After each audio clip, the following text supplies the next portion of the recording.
I was initially reluctant about doing a project on cathedrals due to the fact that although I was raised in a Catholic environment, as I matured, I became more agnostic. When I went over the list of available cathedrals, I did immediately recognize St. Paul's as I googled each one. Being particularly interested in the magnitude and importance of the Second World War, I have read and seen the famous images of St. Paul's after the Blitz. This short presentation will focus more on the Blitz over London during World War II. But let's start with a brief history. Now, St. Paul's history is not so brief after all, having there been a cathedral dedicated to St. Paul here for almost 1400 years. Its history can be split into two periods, before the Great Fire in London and after.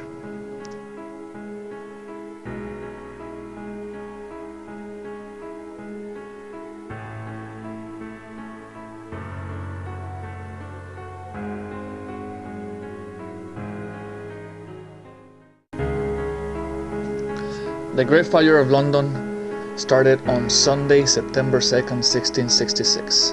A fire broke out in a bakery. The majority of the city was engulfed in flames. Unfortunately for London, firefighting techniques were lackluster, and the winds only made the blaze worse. In 3 days, over 13,000 houses and buildings had become casualties of the flames.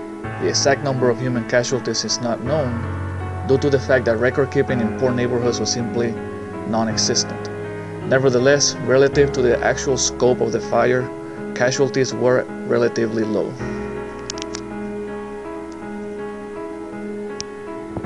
Enter Sir Christopher Wren. Wren was already renowned in England as a genius. He was a brilliant mathematician, inventor, and would go on to study Aristotelian studies and Latin in Oxford. By the age of 25, he was a professor of astronomy at Gresham College in London. During this time, architecture was not an area of study. It was mostly considered a hobby for wealthy people, with knowledge that was mostly passed down from one generation to the next. Wren, however, set himself apart from the rest. He actually had a solid understanding of the way buildings function. His expertise in mathematics helped him visualize three-dimensional forms, scaling of buildings to people, and the overall functionality of buildings. Once Wren finished with the cathedral, St. Paul's would face another trial over 200 years later. When the Second World War began, Germany had successfully conquered almost all of the European continent with relative ease. The German war machine employed superior planes, tanks, and weaponry, and its soldiers were already seasoned.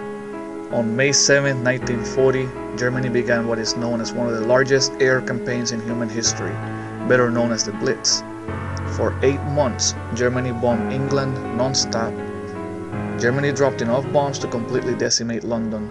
No building was spared from being targeted, since Germany's mission here was to shatter the hopes of England.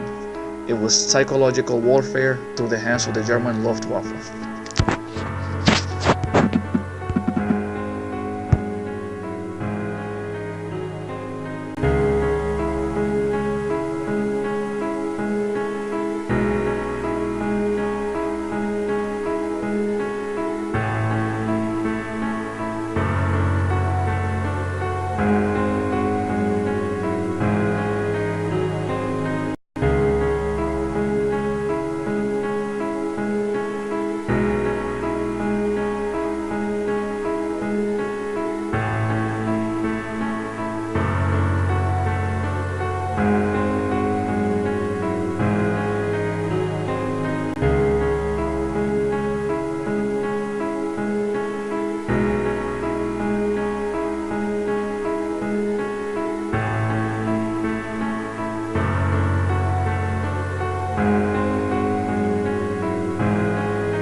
Over 1 million houses and buildings were destroyed.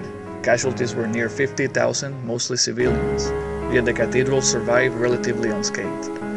During the bombings, Sir Winston Churchill himself stated that St. Paul's must be saved by any means. He knew all too well that St. Paul's had become a symbol of endurance, and it being spared has even been attributed by many Londoners as being saved by the hand of God.